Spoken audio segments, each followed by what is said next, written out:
Hi there, welcome to the Noah Presgrove case. Today we're going to be taking a look back at some old posts and comments by the likes of Stevie Howard and Sarah Long. Whether the full context is shown or not, I'm just working with what's available. I'll give a backstory behind why this video has come about now and some of the bits and bobs along the way. Welcome to anyone that is here during this live premiere. For those that are, be sure to share your reactions in the live chat, which is located on the right-hand side of the screen. And if you want to drop additional comments, questions, thoughts, opinions after watching the video itself, be sure to do so down below under the video, and I'll respond back as soon as I can. If you want to catch up on recent videos of mine to find a full playlist as well, top right up there, I symbol, click. And if you do want to support this channel in an alternative, more practical, anonymous way, you can do so down below in the comments, pinned message by me. There will be a PayPal link. Big shout out to some of the individuals last night for their support on my channel. Shout out to Elizabeth and Brooke Bounds Carter for the super chat, super stickers, very positive to see. I believe Elizabeth said she will be missing in action for a few months or so. So who knows if Elizabeth is okay and when she gets back, whenever, whether the case will still be going on. Likely it will be. As for coverage here, there will still be stuff to look at because you can focus really deep into a particular aspect which is important in the case, try and make sense of it, but it may still not make sense or link with previous events or future events like within the case based on the timeline. You can't look at it all at once in one go, but you just got to like spread it out, I guess. So I can always reflect back on some other events. I'm thinking of doing like an independent, separate discussion-based video, kind of like a question towards everyone. Instead of, when people have questions in their own right, comment section, I have one big general question in regard to where does one start within the case? Where do you begin? And what needs looking at first, what needs working out. Don't have to be in the correct order.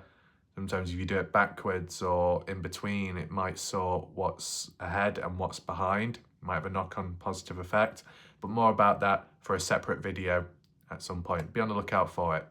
In terms of today, miscellaneous screenshots of conversations that have taken place on either case discussion, army page, or maybe elsewhere. And from the looks of it, one on the army page must have been early on at a time of when the likes of Stevie Howard and some other people had access to the page before it went private and certain people didn't have access anymore. I mean, these supposed attacks, like what people talk about from different communities, whether it's done in the background, whether it's done in a live chat, as some claim on my channel, at the end of the day, really early on in the case when most people were all together in one place, whether they liked each other or not, was there ever a form of stability? And at what point did it go wrong and things started to disband? Could it have been done any differently at any point in time? Because I don't know for certain, but I feel maybe Justin Roy may have gotten okay with people from the dark side, like really early on. And maybe that applies to other people. What went wrong? What ultimately caused dysfunction and tension and things breaking out, and at what point? Not that it can be undone now, but just out of interest, that's all.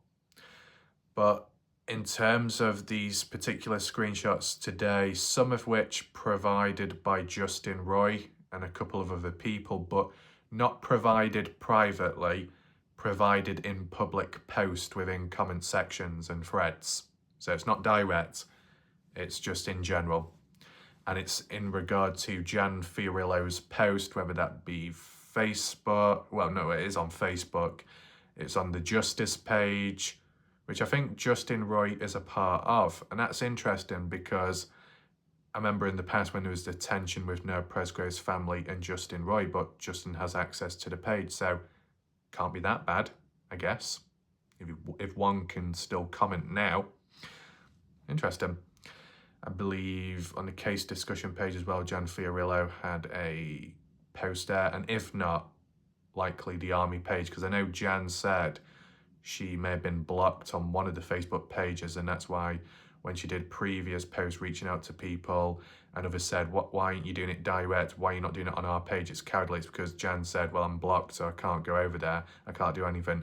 I'll just post it here and then hope that people will spread it, repost it elsewhere who have access. But I know Jan Fiorillo's previous post has been along the lines of like Brylan Sweat, maybe Isaac, some of the other guys and party goers. What are they doing? Have they spoken out? Why aren't they speaking out the same way as maybe like Caden Pressey? Maybe, kind of like along the lines of that.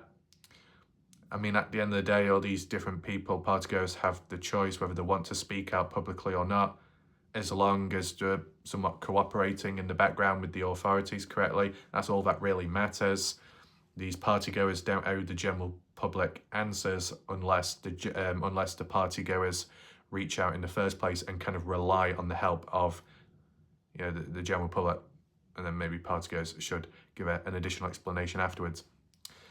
Caden Pressey has put himself out there, kind of like his own choice to do so, and negatives have come with it, of course, but there would have been some positives as well.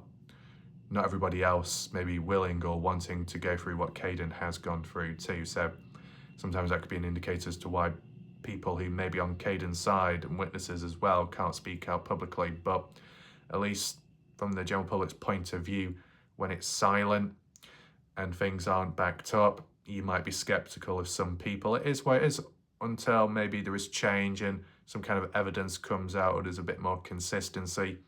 In the meantime of this silence, you just have discussions, ideas, theories to try and understand what could be going on in the moment, what was going on back then, and what could happen next. This is a way to prepare yourself. So, whilst we have a retrospective look today, some details may have been debunked already, but some of these comments I've never seen before. No harm in me taking a look at them.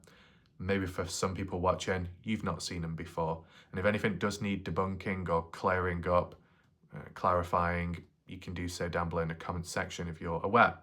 Without further ado, let's begin. Here we are with the first one, and as you can see up top, it does say from Noah Presgrove's Army, admin Justin Roy. Now, yes, it does say 1 day ago, this, I guess, post or so, and 12 hours ago of a comment, but this is in the past. This is old stuff, so don't be deceived by it. I don't know if it's clear enough for people to read, but maybe if I zoom in a little bit to fill the screen, and just read it out to try and understand what's going on here, or what was going on at the time. Stevie responding to Dusty Butler. I've not heard or seen Dusty in quite a while. Has anyone else? Stevie says, well, sir, I thought Dusty was a female. Oh well. If I went around commenting on everything on here that was wrong, I'd never be able to sit my phone down. And the time Caden Pressey said Jack Newton came in telling them is wrong.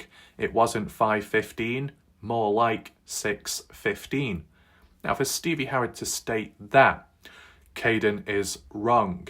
Caden being a witness who was actually there to check his phone as well. Stevie Howard not a witness, not physically there. At first hand, you might think, well, how the hell does Stevie Howard know if Caden's right or wrong? Caden should be right when he's the one that's there. In more so recent time, when that Partners in True Crime Part 2 leaked interview came about, more so, which was recorded in, some months ago, I think it might have been, was it July 2024 onwards?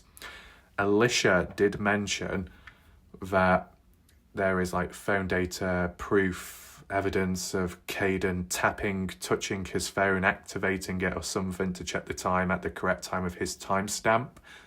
Publicly, it's not been revealed, so we just have to take somebody else's word for it. Caden's mom, not even Caden himself, even though Caden was sat by the side of her, it was the mom, I'm saying mom, turning into American, it was the mum that was saying it, not even Caden himself, which is interesting, but interesting. Let's just move on. I don't think Caden is intentionally trying to lie. he truly believes this was the time. Just think he's confused, that's all. He was awoken with a tragedy, maybe still under the influence on little to no sleep, goes for all of the partygoers. But I don't see why two random gentlemen who stopped to help would lie about the time. Two random gentlemen. If we're referring to the 6:15 timestamp, which Stevie is trying to link to Caden's and saying Caden's wrong, those two random gentlemen, I'm guessing, would be Tyler H and Tyler Hardy. But referring to Caden's original 5:15 timestamp, those two random gentlemen are simply two random guys, not Tyler to Tyler H, a different set, a first wave. Interesting. And Caden has stated girls were in the kitchen crying and had called their parents. I know we all got called after 6 a.m. onwards. Interesting. So Jack Newton didn't know when he texted his dad what had happened to Noah shortly after his life was changed then. Wait, so Jack didn't know when he texted his dad. Is that just a suggestion at the time or a fact? Because the text part, well, that's at 5:53. We saw it ourselves.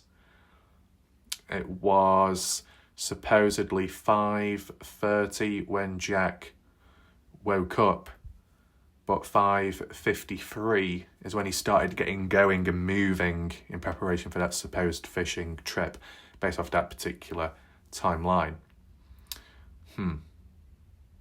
I do remember the time of 6:05 is when Jack supposedly called his dad when Jack was at the highway. Of course, based off Caden Pressey's timeline of it being an hour and 15 minutes earlier, you'd think if it was true, then Jack and some others would be calling their parents much earlier on. But that didn't happen from the looks of it. I mean, you can share your reactions. Some of this you may have seen before, but it might just be mentioned from a different point of view at least. I mean, like, when we read it here, there's not really any direct references to, my name's Stevie Howard, and this is what I've been told, this is what Jack has said to me. Stevie, the way she words it here, or did at the time, will be based off their knowledge, of course, but because there's not really clear direct references or sources given, it just sounds like it's coming from them. They weren't even there, so they wouldn't know much compared to Caden, who was. But as time's gone on, because this is an old post, as time has gone on, Caden's timeline, when you compare and contrast amongst different interviews, an actual witness can be inconsistent as well. So, got to measure it all up. What do we have here? Sarah Long. I think it's clear enough to read this one. To a person called Michelle. Doesn't say which post, which page this was on. I am related to Avery Combs and Carter Combs, and I was there at the party house by 8:10 in the morning. Sarah Long is the sister to Stevie Howard, as you see here. Now, just as a quick question, if Brooke Bounds Carter is watching, the video that I did last night of comments by Brooke a few days before that, where Brooke mentioned Sarah had a detailed post online which talked about the highway and what was found at the highway. Is that Sarah, as in who we look at on screen, Sarah Long, or a different Sarah? If anyone can answer, that would be helpful.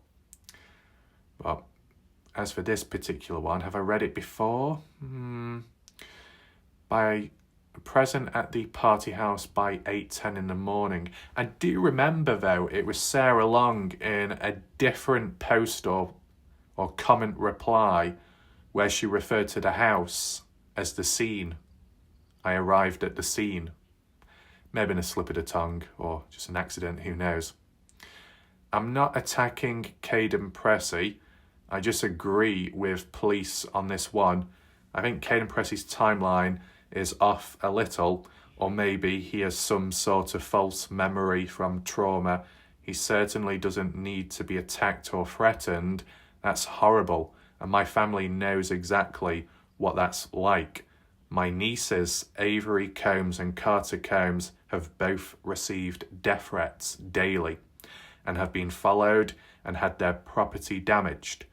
I just think when you have 40 people at a party, all their eyewitness accounts will vary. No one is going to remember something the same. I think police are looking more into the fact that Caden Pressey's story is the only one that doesn't match their GeoNet or geofence. They don't have Caden Pressey's phone pinging near Noah until after 6:15 in the morning. So I think that's probably why they've discredited his account. Okay, so with this being another oldish post, I'm sure if the right people are present listening to and reading this may have a few words to say. I mean, where would I start to begin with? Well, at least from what I can remember, or I've heard what other people have said, people of interest, which may relate to part of this comment thread. So, arriving at the house by 8:10 in the morning, quite some time passing on, Sarah Long was closer to the area compared to the likes of Stevie Howard, hence why it was Sarah that came on down. But I don't know if it was discrepancies or some people were saying how, no, that the timing of it doesn't quite make sense. I believe it was Sarah Long that mentioned about a different occasion, or, well, the same situation but in a different post or thread, that when she got down there she had to wake Caden Pressey up and the guys, but Caden never went to sleep. And to be honest, when Sarah Long had mentioned about going down to the party house 8 in the morning or so, you know, Caden wouldn't have been asleep. Caden wouldn't have been awake. Why? Because from what Caden had said, he wouldn't have even been there at that time. Caden, from his timeline, what he's mentioned, I believe, it was from the Parts in True Crime one, that by 7 in the morning, Caden Pressey and the guys left. Caden says because he was told to by Renee Millan. Whether Caden was told to or not, Caden left and was no longer present. So why would Sarah Long say at 8 in the morning onwards, or round about that, when getting on down, had to wake Caden up and the guys? Was Caden there or not? Who's telling the truth? That's one thing that kind of stands out to me. I don't know if it does for anybody else, but I just felt like it's worth bringing it up. I mean, when you read it about Caden doesn't deserve to be attacked or threatened, our family can relate because some partygoers have had the same experiences before Caden. Well, ever since this comment and what's transpired, from like what Caden had said, he's been attacked and things have happened, initially mentioning some details here and there as well. But who's responsible for that? What, the same people that say, you know, it's not nice to be threatened because we can relate to what happens and what has. You would say it was a bit rich, that. But the people that have supposedly given death threats, stalking, damaging property of where Avery Combs, Carter Combs were at the time, who was responsible for that? Sounds like vigilantes trying to intimidate certain party goers in hopes of forcing a confession out of them. Who had it in for Avery Combs and Carter Combs at the time? And if it's at the time of when they were still living at the party house, well, Logan Jernigan supposedly lived there as well. So what? Was she not attacked? Or what? Who's behind the death threats and the stalking? If anyone knows, feel free to give some examples down below, out of interest. Is it people that are very passionate or were passionate about the case and wanted to force unnatural confessions out of people just to speed things up? Or is it complete strangers who we've never heard of before? Is it people that are still around till this day in different communities who we're just not aware of? I would like to know. Where Sarah Long mentions about 40 people at the party, that can be interpreted as all at once, but with time, with what Justin Roy has said, and a couple of other people just in the community that maybe there was a total of 40 unique different people coming and going, which eventually totaled that amount of who arrived at the house party at some point, but not all at once. And it would make sense that because the footage, the photos, what we've seen, we just haven't seen 40 people all in sight. And even if they were spread out a bit, it didn't even sound like there was 40 people present. It wasn't that noisy, was it? Worth taking that into consideration. But for Caden Pressey's story, the one that doesn't match the GeoNet or geofence. I mean, Sarah does say, I think police are looking more into Caden's story because it doesn't match their GeoNet or geofence. And ever since, with what Alicia Lee had said, that the GeoNet or the geofence, the evidence collected and what police have, it proves Caden Pressey's timeline is true, is correct. Well, we haven't seen it publicly. And to be honest, would it ever be released publicly? I don't know. And maybe after the case may have been solved, possibly. But yeah, it would help a lot. But it would also be good to see it from other points of views as well, with other people's GeoNet, geofence, phone data usage, activity, ping, and all of that. None of which has really come out. So it does limit understanding. It does limit hard evidence, and it's material you would actually want to work with and what you could apply to maps as well. Moving on to the next slide. Is this like another comment, or is this originally to do with this one? I'm related to AC. There's another one. To Michelle. That's not true. Jack Newton, Avery Combs, Carter Combs, Logan Jernigan, Jasmine Millan have all answered questions. They just haven't come out public on a public forum like Caden Pressey and given their accounts because they were advised not to by police and attorneys. If that's the case, Caden Pressey, from what Alicia had said, the mum, Caden did get an attorney, but it took a bit of time to convince Caden that he needed one. Caden felt like he didn't need one. He's got nothing to hide. Fair enough. But at what point was an attorney brought in for Caden? Was it before or after Caden started posting online public forums? Either way, Caden's likely got an attorney from now on. Caden had said some weeks ago that he doesn't know the name of his attorney because his parents handle it. Fair enough. So ever since that, Caden has been vocal online, whether it be in the chat, whether it be on certain Facebook pages. It's good because it's one way to learn from a witness and a party goer. It's positive, but it's just interesting that those in the background and then people assigned to the case, if they have advised the likes of Carter, Avery, Logan, Jasmine, who may have lawyered up quicker than Caden, and his advice there, has there been the same level of advice to Caden Pressey to not be posting on public forums? Or is one more lenient than the other attorneys? Does anyone know? But anyway, advice to not by police and attorneys, their stories in regard to Avery, Carter, Logan, Jasmine, their stories haven't changed either. They all willingly gave up their phones within 24 hours to police, and none of their phones were reset. Those are all rumours. They have all been interviewed by law enforcement agencies multiple occasions, and the stories haven't changed either. Why isn't anyone asking Caden Pressey why his phone wasn't turned over voluntarily for over a month? And why did police tell all the other kids they know Caden Pressey's story about being woke up at 5:15 by Jack Newton is false? It does seem to continue on, and we'll move on to the next slide, but just breaking it down bit by bit. Is it true that Avery, Carter, Logan, Jasmine's stories have remained the exact same throughout?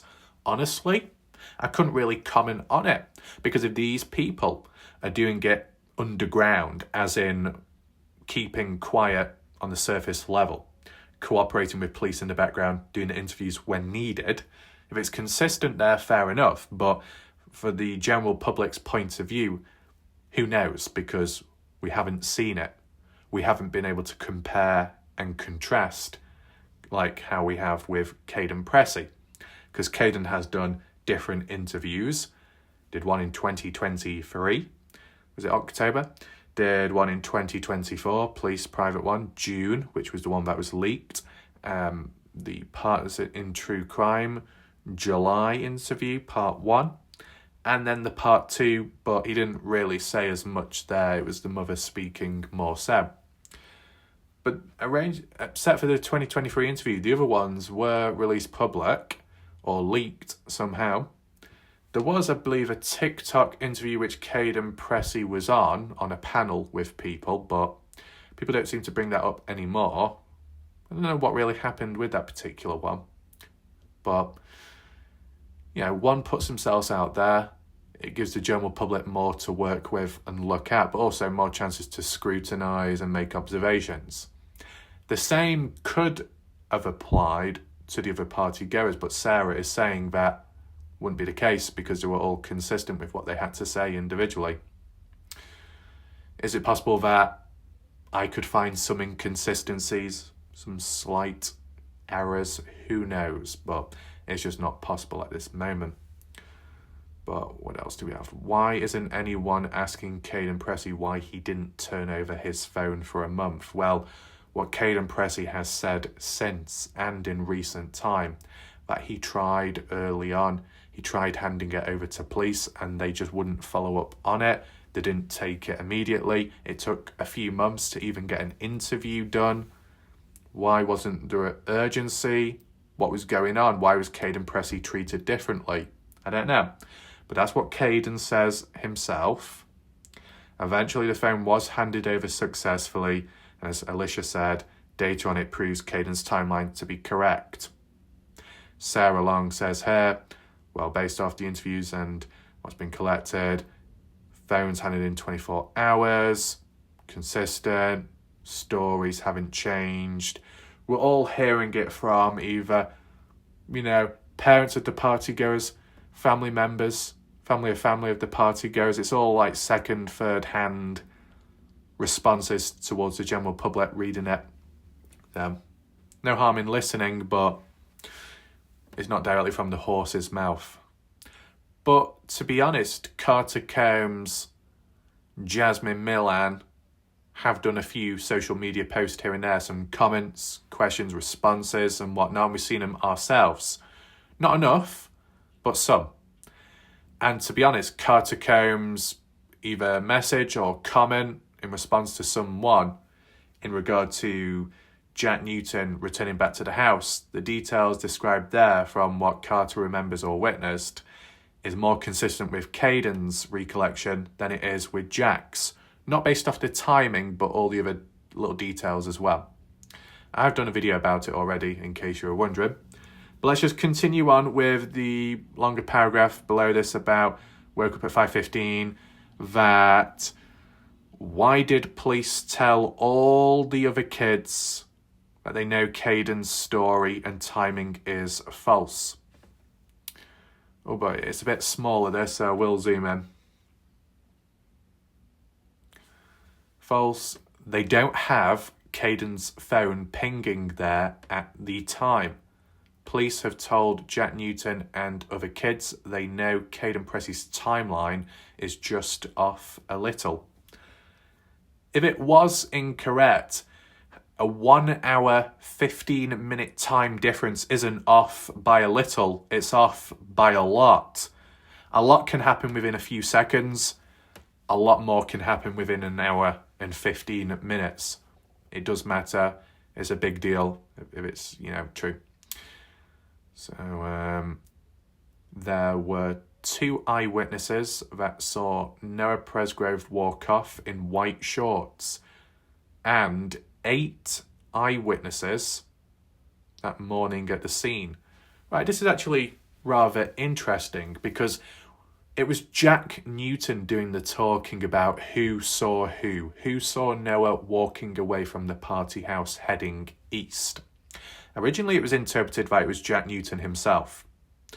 In the Partners in True Crime interview, I believe it was Robin, Ashley Chadwick, that made a reference to, well, it was Jasmine Milan that told us, or told someone, that it was actually Avery that saw Noah walking away. Jack Newton, in the interview with Partners in True Crime, Jack said it was Logan Jernigan to see Noah walk away. And Sarah Longhair is referring to 2 eyewitnesses that saw Noah walking away from the party house to cool down. 2 eyewitnesses, Jack Newton and Logan Jernigan. Logan Jernigan and Avery Combs. Avery Combs, Jack Newton. Which pair could it be? Or is it all 3 of them at the same time, or one after the other? Makes you think.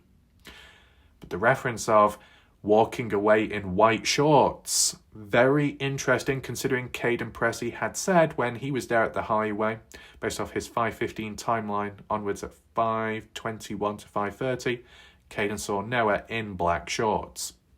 So how do you go from leaving the house in white shorts to ending up in black shorts at the scene of the highway, and then afterwards being completely naked?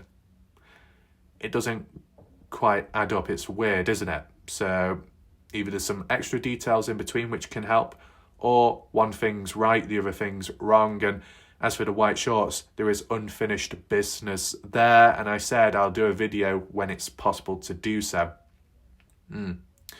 8 eyewitnesses: truck driver, service truck driver, volunteer firefighter, undersheriff, and OHP. The undersheriff, Jimmy Williams, truck driver Tyler H, service truck driver, or more so the Ford F-150 pickup truck guy, would be Tyler Hardy. Volunteer firefighter, is that Bub Wilcoxon or another individual? But is that 8 people in total? Let me see. 1 truck driver, 1 service driver, volunteer firefighter, an undersheriff, and OHP. So there must have been a couple of members of the OHP. Anyway, that morning at the scene that all saw his white shorts laying on the highway. Yeah, okay. With this being mentioned early on, this particular person, and then we heard about it at a later point, whether that be through the autopsy report and or some articles along the way, reference of shorts on the highway. That appears to be true, yes. They were in the middle of the highway. They were not folded. So we've got some consistency here in the past with what Sarah Long says about this and what we've heard as time's gone on. So it says, I'm not sure if LE could have folded them after the scene was processed, or if the folded shorts is another rumour, because all the volunteer firefighter and OHP I spoke with have said those shorts weren't folded. In fact, OHP has stated to Jack Newton that they suspect Noah Presgrove may have crawled out of them, possibly dragging himself to the shoulder of the highway by looking at the trail of blood. Well, this way it gets very interesting. At the time, Sarah Long may have had limited knowledge.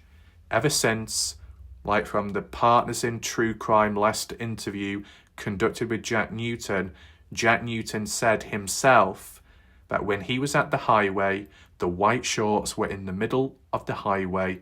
Jack picked them up, took them to his truck. He was ordered by a police guy to put them back, but by the side of Noah's body, and fold them. So it's not a rumour. Jack Newton did say he had to fold them, or at least place them folded, as by the request of the police guy. So it's true. Interesting.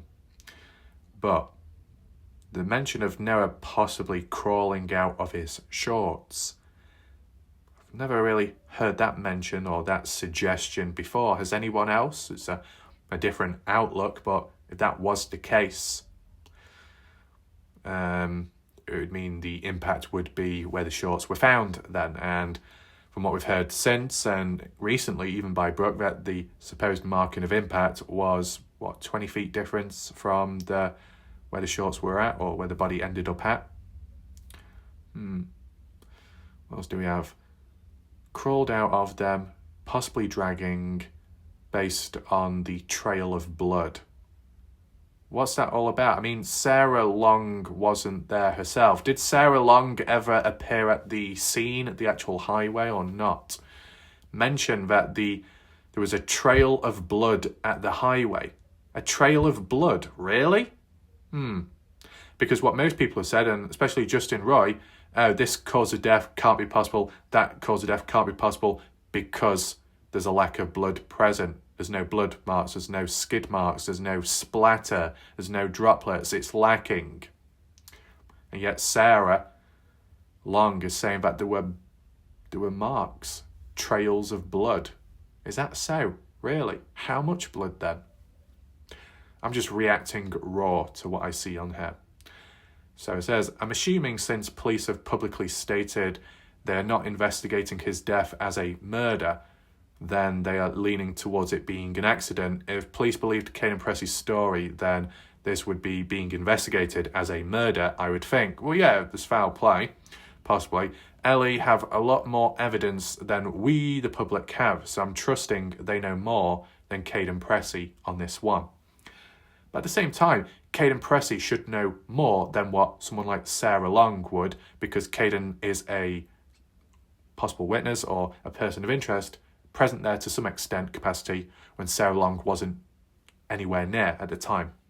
So in terms of the hierarchy, police may know more overall of the collected evidence, which Caden Pressey isn't aware of, and Caden Pressey wasn't present at the time of certain events taking place, but Caden then still know more than someone like Sarah Long, you would think. But not everyone may agree with that. Fair enough. Continuing on, which I still think is a part of the same comments, which is highlighted. What's this about? If it is still by Sarah Long, it may or may not be. Descriptions or twisted testimony. Regardless, people have been texting me since you posted saying they feel something isn't right. I got several of your mom's different times she posted. Who's that? I got several of your mom's times. Oh, Caden Pressey's mom, I guess. I go through everything, and I haven't said much on any of the posts about it. You'll probably see some comments from about it all, and there are hundreds that tag me. Thing is, I don't have to prove my girl's innocence. Oh, could this be Stevie Howard? One of Stevie Howard's comments replying to Caden. You and your mother both already even stated you don't think they knew about any of it, because they didn't.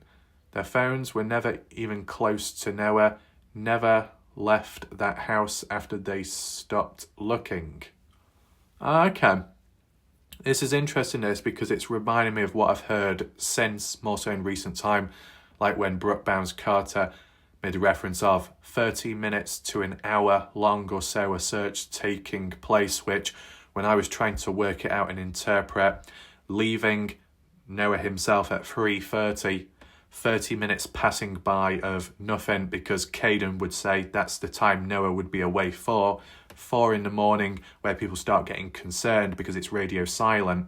From 4 to 4:30, a search taking place, reaching the first sand plant crossing, which is still away from where Noah was actually at. So even if phones did ping, they would only ping there, whilst Noah's body's further on.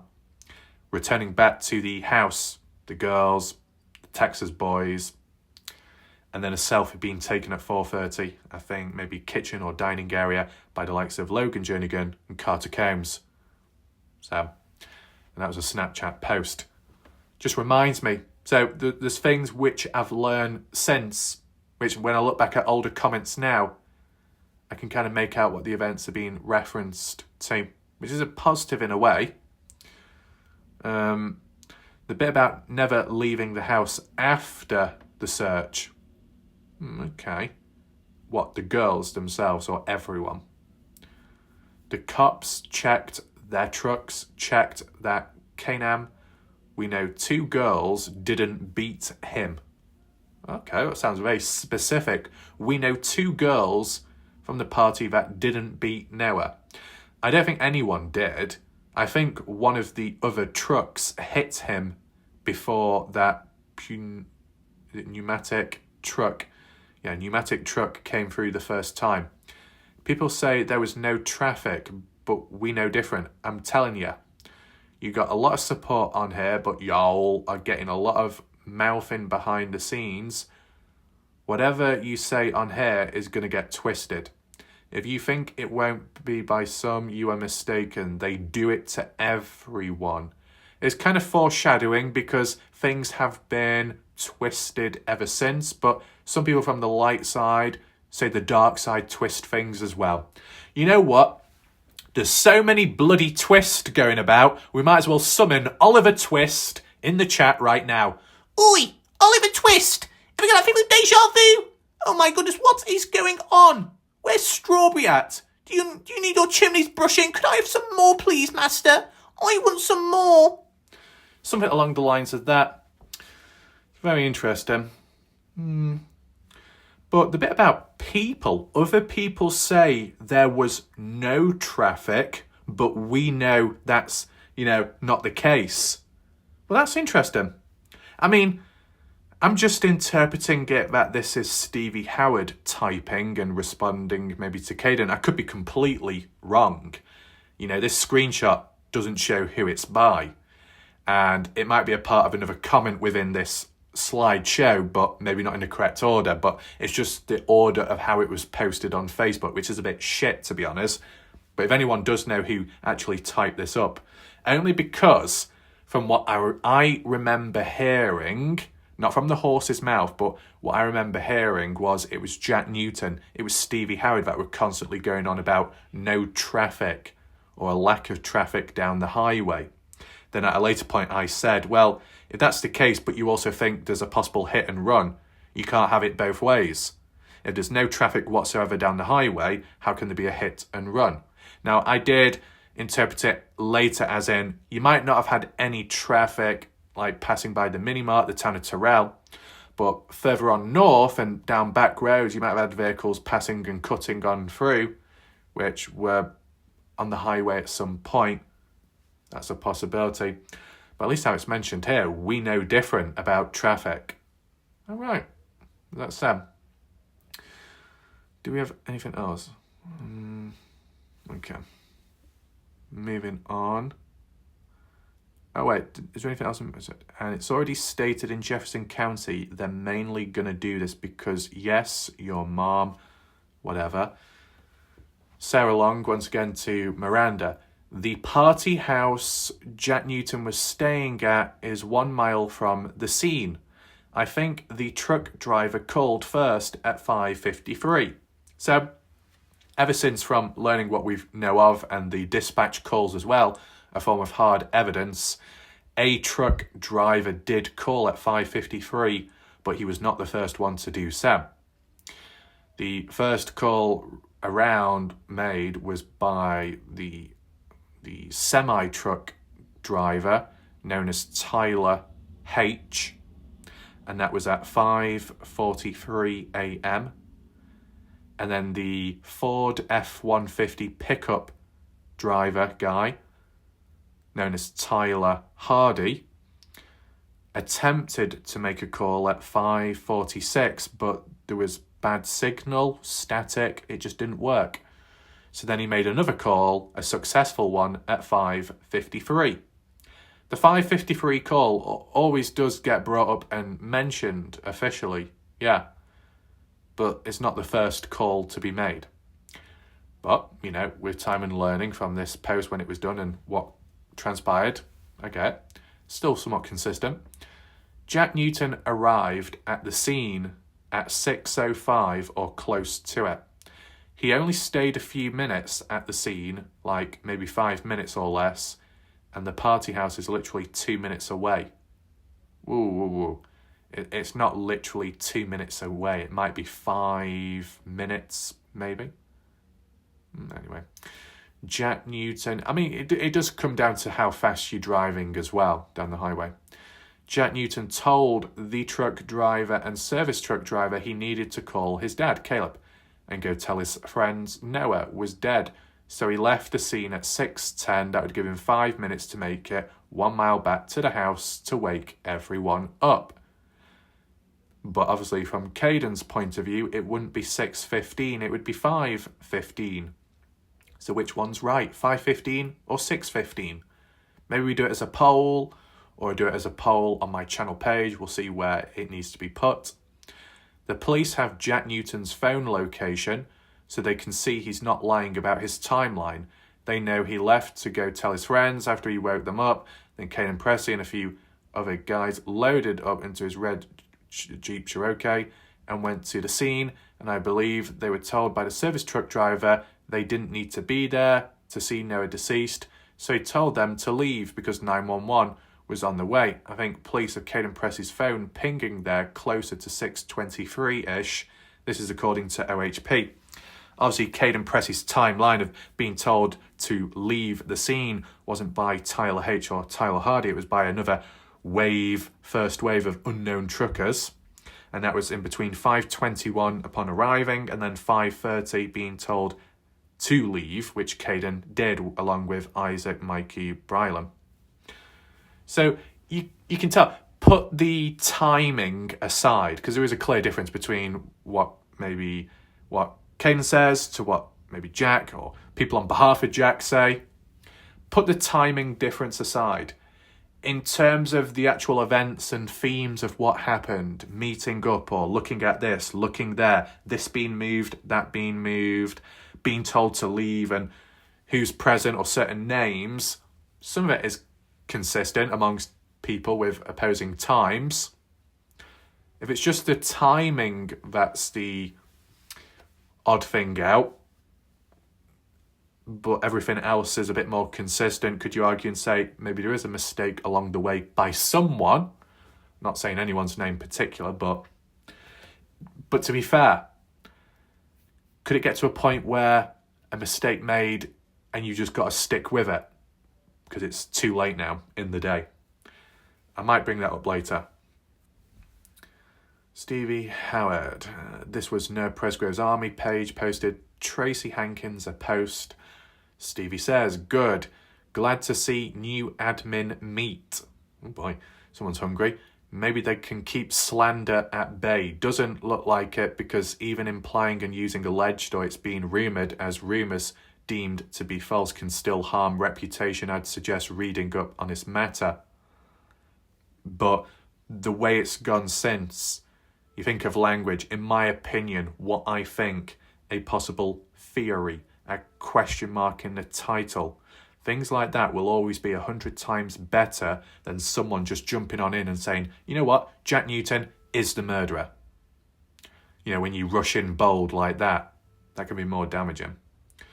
In crayon. When you say in crayon, is that like, I'm going to spell it out to you in a dumb way or something?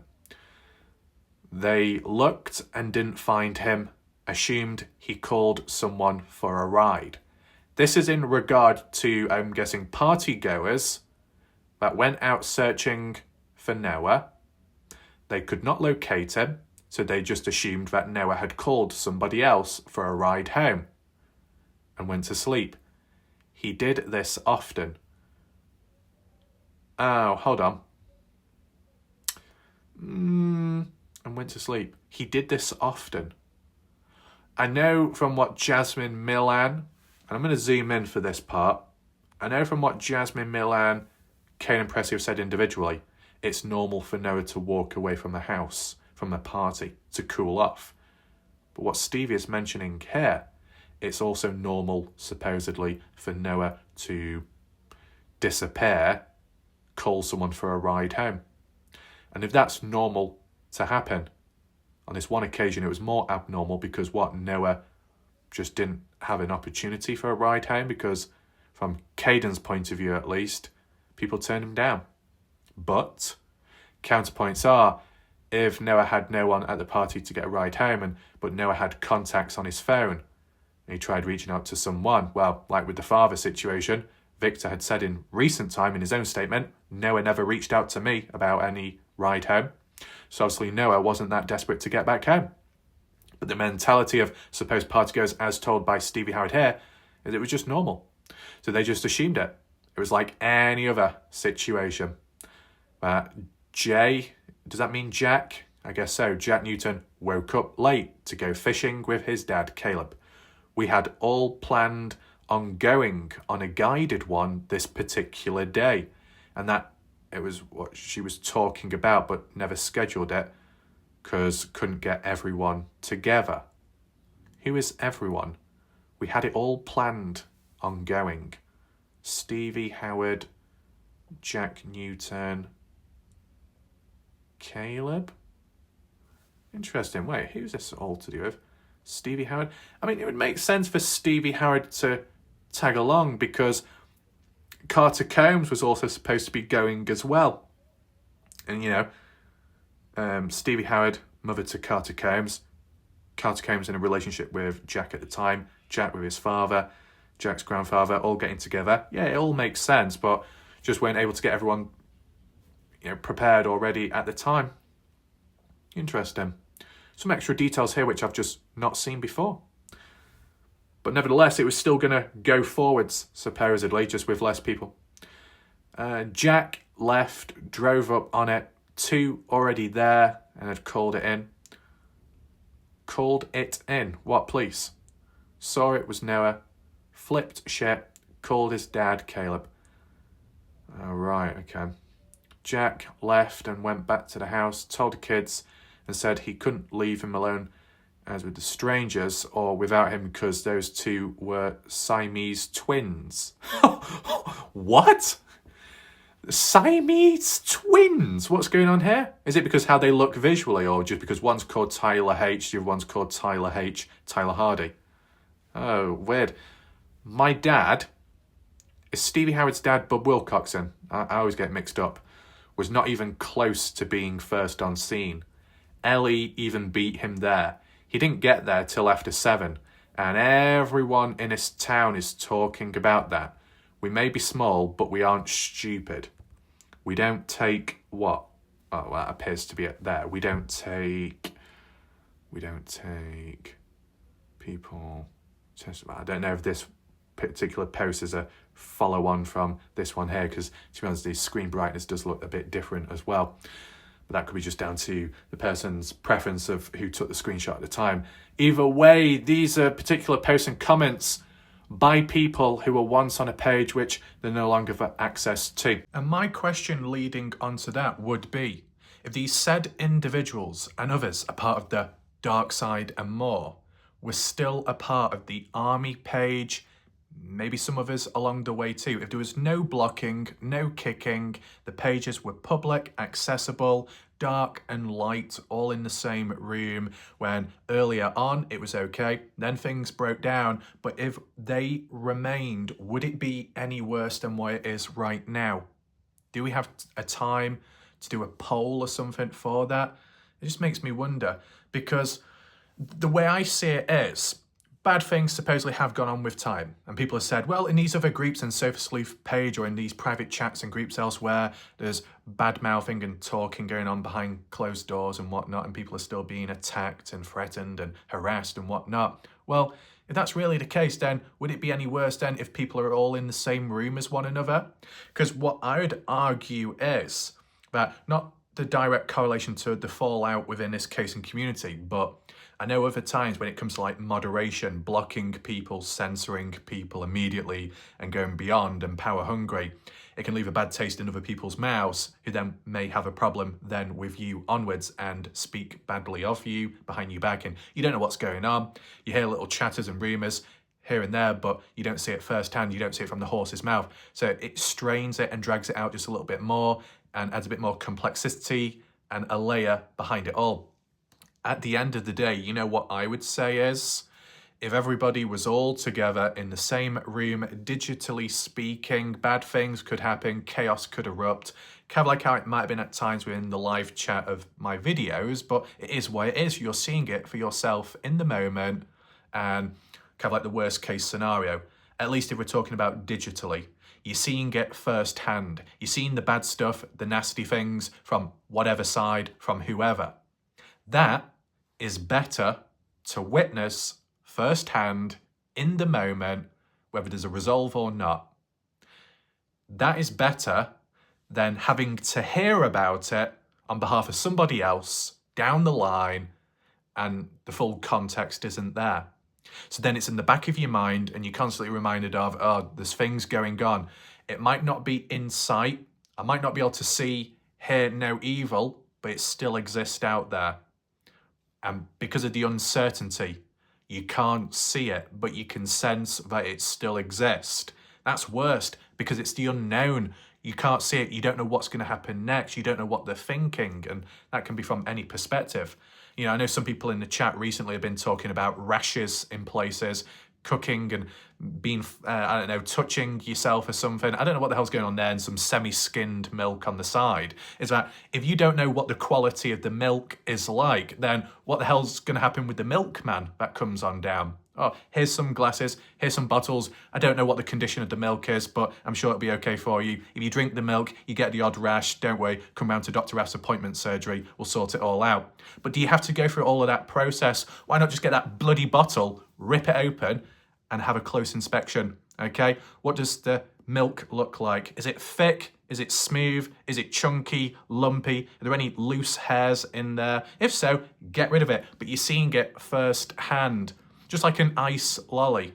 Why one of them? Well, who cares, but I might as well talk about it quick before it melts away. You got an ice lolly in your hand and it's been unwrapped.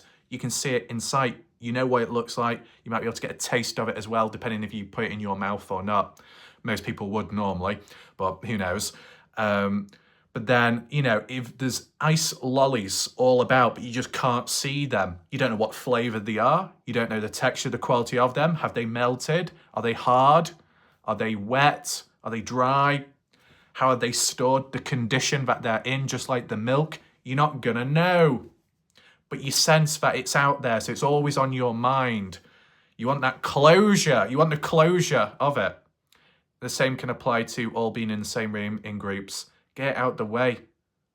It could be a bit of a bloodbath, but you can still see it for yourself and you can document it as well and get evidence along the way, wherever that may be. But bridges have been burnt down on Facebook, so you're just not going to get that anymore. But would it be any worse if people were all in the same pages and groups? If some people felt pushed away with time or exiled, it could have created a bad taste in people's mouths and outlooks of others. And just tension over time. But, you know, it is where it is now. The important thing is, though, these comments, what we looked at today, although they might be dated, outdated, and some of it may have been cleaned up with time, with some of the points mentioned by Sarah Long or Stevie Howard, kind of rings a bell as to what I've learned in recent time by events, themes, like mentioned by maybe Caden Pressey or Jack Newton in the Parts in True Crime interview. So there will be crossovers and forms of consistency, meaning that stuff in the past by, if others want to call it questionable people, there can still be truth within it. And even others that could be very inconsistent, there can still be truth within some of that as well. Kind of like back to the Dylan Rounds case, where a person would be drunk during interviews, could be the time of when they're telling the truth, and then other times when they were sober doing interviews, they said something completely different, the opposite, maybe they were lying. Okay? I know, what was it at some point? Was it the Dylan Rounds case, or I think it was the Dylan Rounds case where people said we need to inject the truth serum, the police need to use that on the killer. I just remember that. But speaking of that, hopefully you found this video interesting. Don't go anywhere. We are not finished, okay? That applies to you, Beauty Guru Mo. Yeah, you look at me. We'll get to that shortly. And a few other people along the way.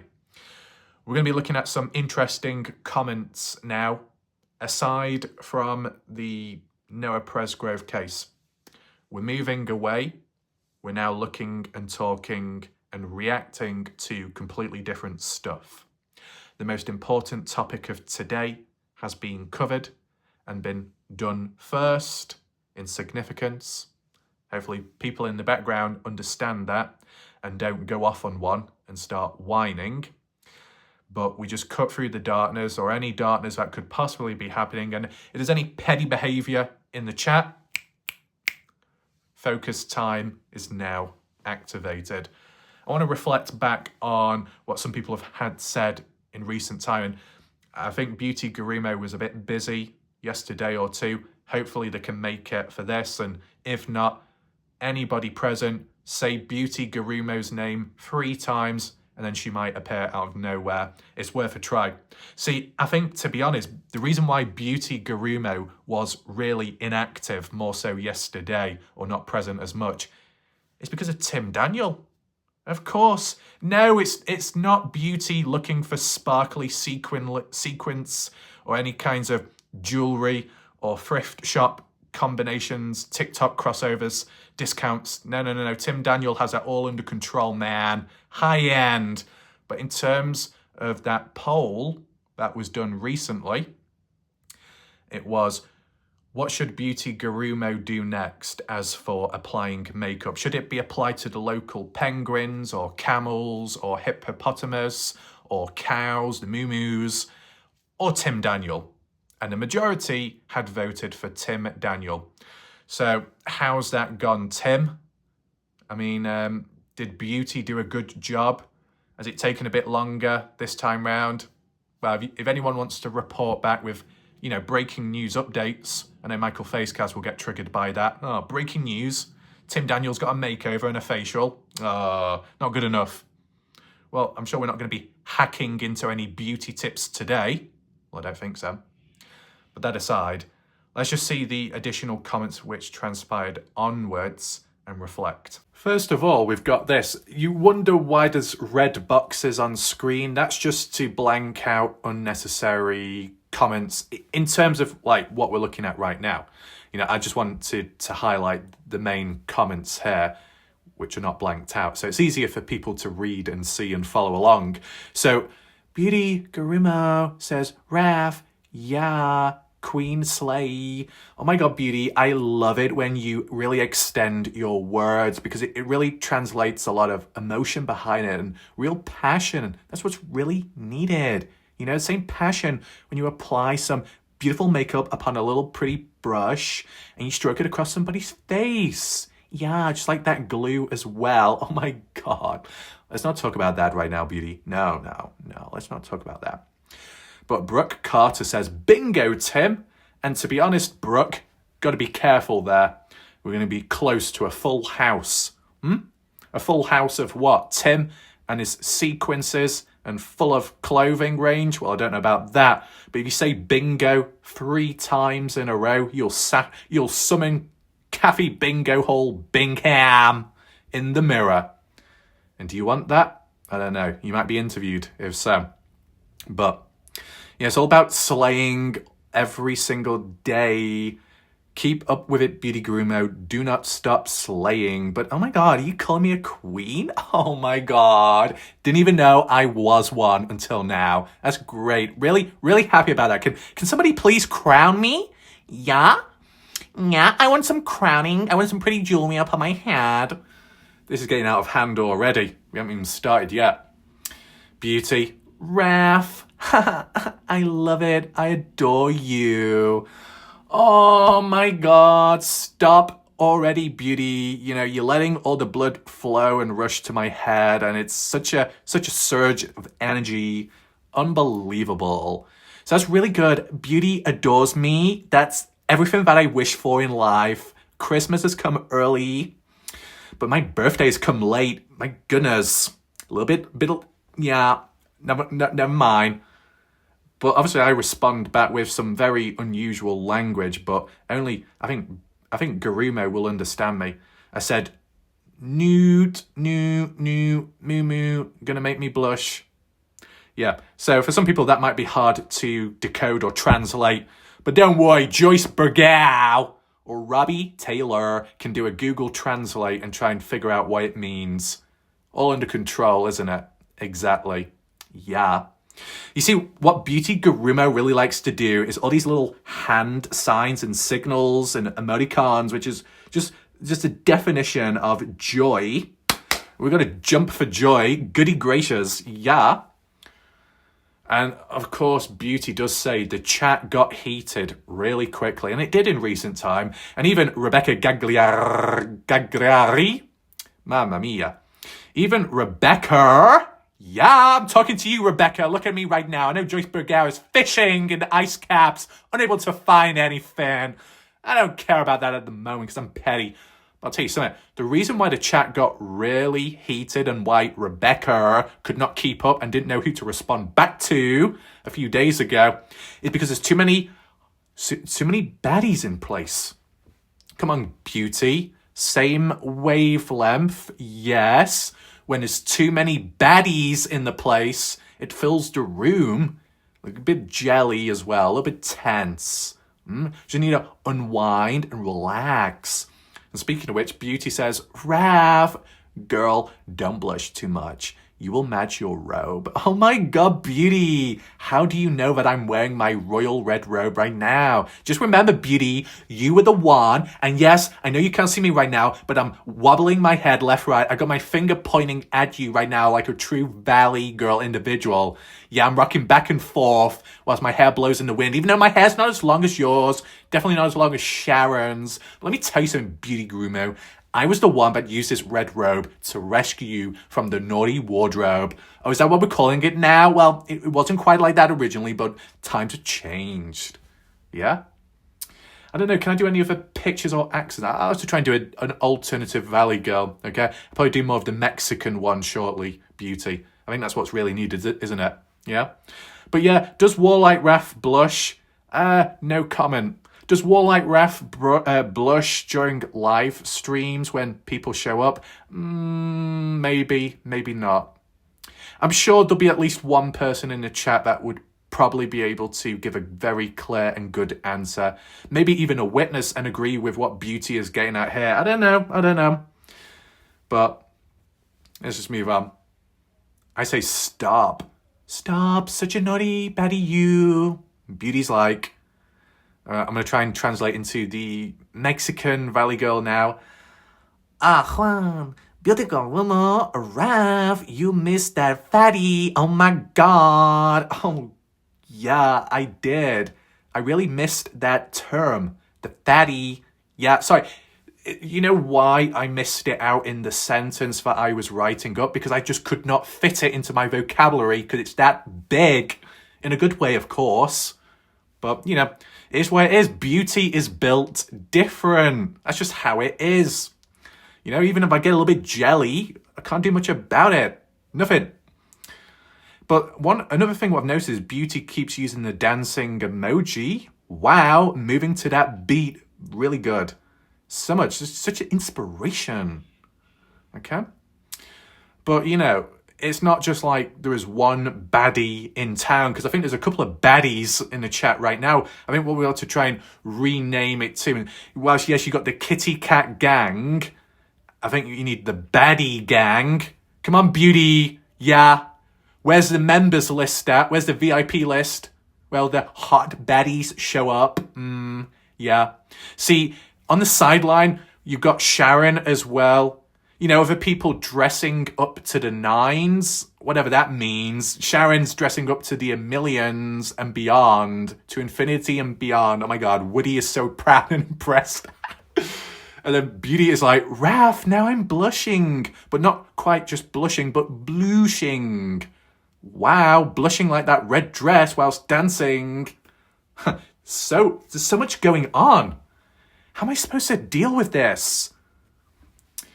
And then, speaking of which, Sharon does arrive. Presence very felt. Ooh, Beauty blushing. Oh, sorry, I'm doing the wrong voice there. Sorry, Sharon, so sorry about that. I could do a posh accent if that's what you want. Yes, don't worry, Sharon. I can do everything you could imagine. Ooh, Beauty is blushing. Is that so? Beauty Grumo is like, Si, senora. Sharon, always getting me already once every live. Is that so? Oh, wow, Beauty. Yeah, the Mexican heat is shining through. Where's those Cheetos at? I'm supposed to be sharing them. Fucking grab bag to be eating them all. A little bit rude, not gonna lie. And I'll tell you something else, Sharon, because you weren't present in the past when I did a certain word. And then when you said, oh my God, that's so rude. But I extended it with the accent, and I thought I'd just recreate it right now, because obviously I'm such a good boy. I thought I'd just let you hear it once again in case you didn't hear it in the past. You said something like, oh my goodness gracious, that's so rude. There you go. I can be loud as well when I want to be. Yeah. Yeah, so much going on. Shannon, always getting me already. Getting beauty every single time. Never missing a beat. Always on point. And of course, Sharon with the kiss emoji, which is obviously appreciated. Kisses back to Sharon. But Sharon, hey, Sharon. Yes, you. Only you. Could I have some more kisses, please? Pretty please? And then what do I say? A blush a day keeps the doctor at bay. I think that's at the bay of the bed or nearby, which Sharon thinks is absolutely hilarious. Yeah, right, Sharon, don't you dare. What do you think about a thing? The doctor's nearby. No need for a second opinion. How dare you, Shannon, ask for a second opinion when there's already one PhD doctor in whipology? That's all you need. Don't need anything else. No, not at all. Very interesting.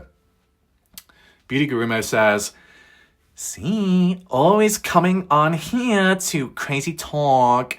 Yeah. And specifically, he is a little obsessive. Sorry, I'm sounding a bit of a German Valley girl there. I don't know where that's come from. Sorry about that. Oh, attack specifically here is a little obsessive babe. Oh my god, babe. Yeah. Where's the babes at? That's another one. But as well, Beauty does say, oh, like, you have me over here wanting to take a breath for you. Chill out, love. We'll get you one just is. So obviously it's a bit more relevant to the case, of course, but, you know, it's very positive what Beauty is doing here. Deserves, you know, what is it, Medal of Honor or something. Yeah. Gurumo, you deserve the Medal of Honor. Taking in people's breaths, even if they've been drinking expired milk. Yeah. What's going on there? I don't know. But Beauty sacrificing her breath for other people. That's really kind. Definitely. But the bit about chill, need to take a chill pill. And then Sharon does say, Ref is kind and honest and is extremely intelligent. It's very rare to see. So big shout out to Sharon for saying that. It's obviously very good to say. But, you know, if someone like Sharon says the way Ref is, it's very rare to see, well then that must mean Sharon herself is almost, you know, mythical or literally mythical. Hard to find, hard to come by, because there is no one out there that is like Sharon or comes anywhere near to her in every way possible. I'm sure some people in the background be like, yeah, right, man. You'll be able to find her very easily. Yeah, you want to bet? Where's that spaceship hat? I don't see one about. I don't think so. Spaceship is still refueling. Ready for blast off. Oh, no.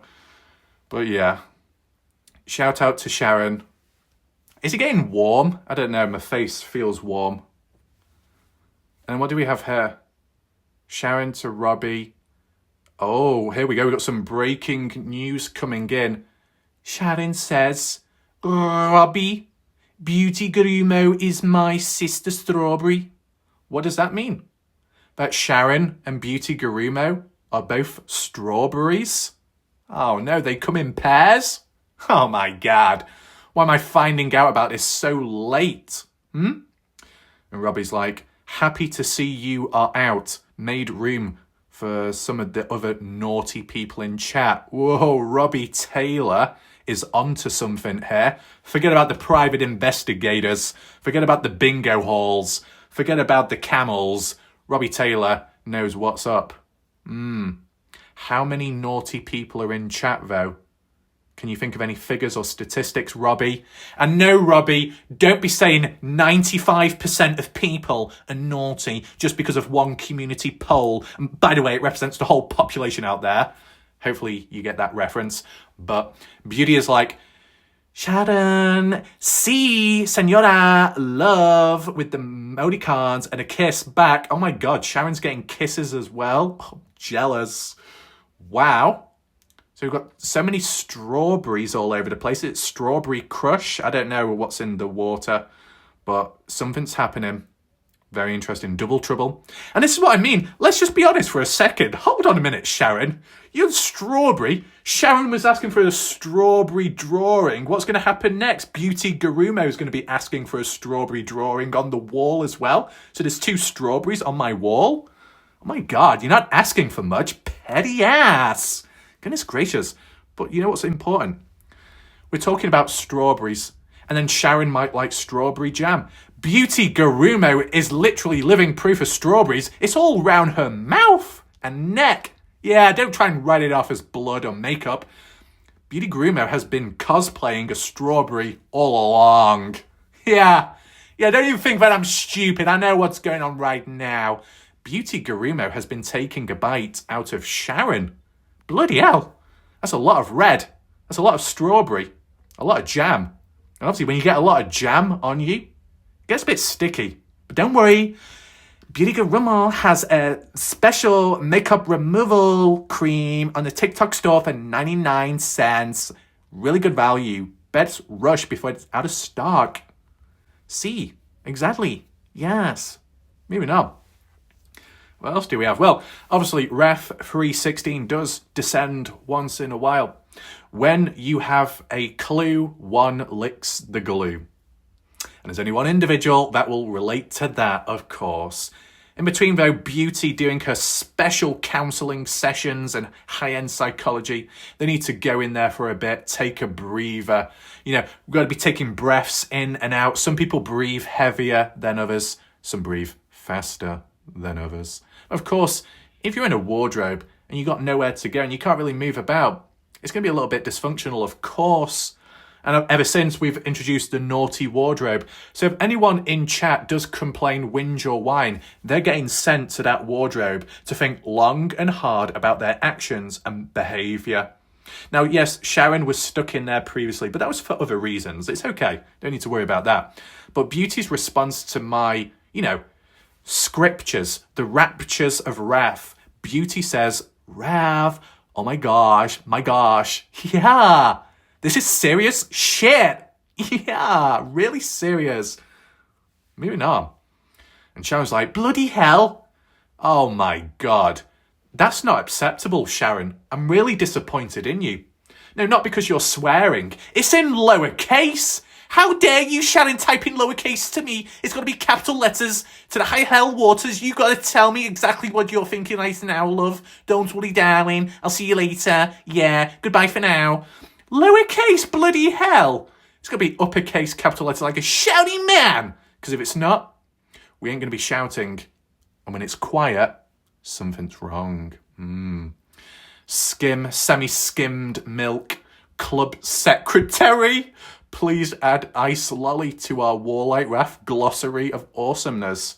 Well, that's good to know. And hopefully other people have kept a list or a memory of the vocabulary and words by Warlight Ref and much more with time. And hopefully we can add to it as well. Iced lollies, bananas, the milkman, rashes, and fishes. Joyce Burgow, the Burgermaster. I think, that's the thing, Skim. When I came across Burgow in the past, I kept saying they were called Burger. So I guess that's another one we can add to the list. We've got Johnny Depp, Tim. So yeah, we're doing quite well. Rebecca says Beryl. Who's Beryl? Oh yeah, I think I remember now. Beryl, you must be a glutton for punishment. Whoa, calm down, Rebecca. It looks like another person is onto something. I don't know what's going on here, but I thought I was in control. I thought I was the one that knew what was up and what was going on on YouTube. But these independent viewers know a lot more than me. So I think the beans need to be spilled, and fuck that, not the beans, the sweet corn as well, the peas as well, and anything else in between. But you know what's really important? Skim milk. Okay, with a little finish of froth on top. See, the club secretary. I actually have a secretary right now, Skim. You might have not known that. So my secretary, hello, yes you know who you are. You can add Ice Lolly to the list and make sure it's clearly written out. Of course, I'm not going to be revealing who my secretary is, but they They might even be present. I don't know. I don't know if they are present right now watching, but if they are, the only thing is with the secretary is as they move about, they keep dropping the glasses. So I got to keep bending down, picking them up, and then, giving them back. But besides that, they've got many sheets of paper. This secretary likes to have a wide spreadsheet, okay? And that's pretty much it. They've got a pie chart, but it kind of makes me hungry. Anyway, and they bake muffins as well. This secretary bakes muffins out of nowhere. Chocolate tips. No, I mean chocolate chips. Oh no, I messed that one up then. Oh no. Slip of the tongue, forget about it. Oh fucking hell. Moving on. So Beryl needs punishment. What is going on? This is not BDSM, how dare you? You're gonna trigger Pam. Wham bam, thank you Pam. Gonna throw the BDS toys out the pram. Probably not the best sentence to use, but, at this point, we've really gone downhill. But, we raise it back up in the name of Jesus because Brooke Carter has become a member. And even Beauty Garumo is giving a standing ovation, clapping with her hands. Maybe clapping as well with that fatty. I don't know. I'm so sorry. I'm so sorry for assuming. It just gets really difficult at times in some way. But, what happens, when people become a member to my channel, what happens? Well, you get access to exclusive emojis. And the very first one that Brooke decided to use, oh Lord, oh golly gosh, man, exactly. Okay? See, Brooke, I don't know if Brooke thought that emoji was of like a wild horse or a wild donkey, but no, it's actually of me. Okay? But, sometimes it can be hard to identify what's what. But no, I'm not a horse. But supposedly my stamina is like one in terms of making videos non-stop on the bed. On the bed as in when I sit on it. Well, it's you know what I'm saying? Like when I'm doing the normal videos. And then Sharon as well with the hearts. Beauty is just laughing all the way. Oh, great.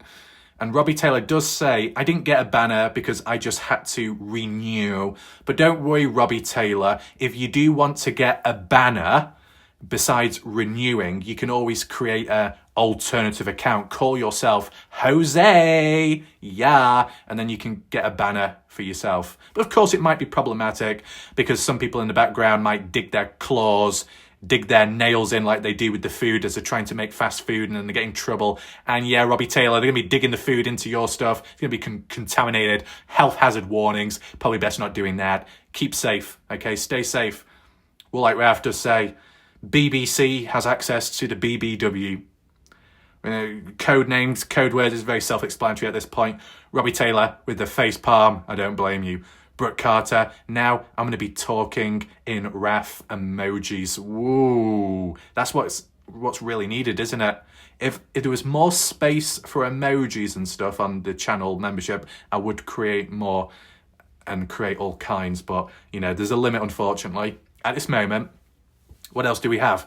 Brooke says, I bet Trav would love to see me use RAF's emojis on his video. Well, luckily, emojis are exclusive to one's channel. So my emojis will not be tarnished. My emojis will not become disease-ridden elsewhere, thankfully. But I do get where Brooke is getting at here. Lol, I don't know, but I'm going to find out. Ooh, it shouldn't be... Okay, Skim, just copy them from somebody's post in here and see if it will paste over there. Oh, no. And then Beryl, right on, mate. Beryl a kangaroo. More like a fucking army of them. Riding right into the sunset. That's exactly what I need. What I like to know, and Shannon, I'm not doing it some kind of London accent and a Scouse accent at the same time. No, you don't need to worry, lads. It's all fine. It's all fine. Don't worry, lads. It's all under control. Unlike you and your hair, it's all over the place, complete mess. But don't worry, I'll like to comb and fix it. Don't you worry, lad. But Shannon, oh my God, put aside the London look. I know what type of look you've got, and it's very good. But yeah, back in Australian accent. See, there's one voice I've not done for a while. And, my tongue was so tied then on something that I couldn't even get it out. And that's the one and only. What I'd like to know is what type of card would you like me to read today? I got a problem with Warlike Ref in the past, but you know, I got a crystal ball that I like to shine up and show where the sun don't shine. Yeah, I might do some basking on the side, but you know, I like to do some videos as well. But by the way, Warlike Ref is bullying me, even though I've got no proof of it, right? Don't worry, mate. Got the kangaroos for company in the background. I don't know if anyone remembers that impression, but, you know, it's down the sideline. I could do the odd one as well elsewhere, but, you know, we just got to keep it under control, as you know. It is what it is. And is that it? It is now. And I guess the last but also important thing to acknowledge is shout out to Beauty Gurumo with the full-on sparkles and makeup sessions and a collab with Euphoria. My goodness, you keep that baddie attitude up, yeah? That baddie is gonna make Maddie jealous. I bet you didn't even think of that, Beauty Groomer, but I'm sure it'll be okay because if anything gets too heated, all you gotta do is flick your head around, yeah, because you can do it. You can swivel 360 degrees and you can still not be blurry with your vision. Flick your head around, get the glue out, yeah, that's what I'm doing, and then give it a lick. Yeah, you want me to do that again? Why do you want me to lick it again? No. I will lick it in my own time, just like those lollipops which are in the freezer. Cold and still as they are. But I'll tell you something, Beauty Gurumo, if things get a little bit more heated in the chat, yeah, don't worry, I'm gonna flick my head around like that, you know, just like what they all do. You know, Beauty Gurumo starring in the next season of Euphoria. Wow, that's amazing. But let me tell you something, Beauty Euphoria. Beauty Euphoria, that should be your new username. Wow, don't worry, I won't take all the credit, but I want to tell you something very important. You know, I'm not supposed to be here because I'm dressed like a hooker. I don't care. I don't care what you're going to do. You do something about it, and I'll wait for it, yeah. Anyway, that aside, hopefully you found the video somewhat interesting. If you did join late and need counselling, don't worry, I am here. But if you do want to rewind back to obviously the main part of this video and the majority of it, go back to the start where we talk about the case at hand, which is important, focused, and serious. But in the meantime, we'll see what happens in between and what follows next. My name's Warlike Ref. If you want to share the video, give the thumbs up, that'd be much appreciated. If you want to catch up on recent videos of mine, top right where the eye symbol is, you'll be able to find that there. And if you want to support the channel, just down below is the PayPal link. Thanks for your patience, take care, and goodbye for now.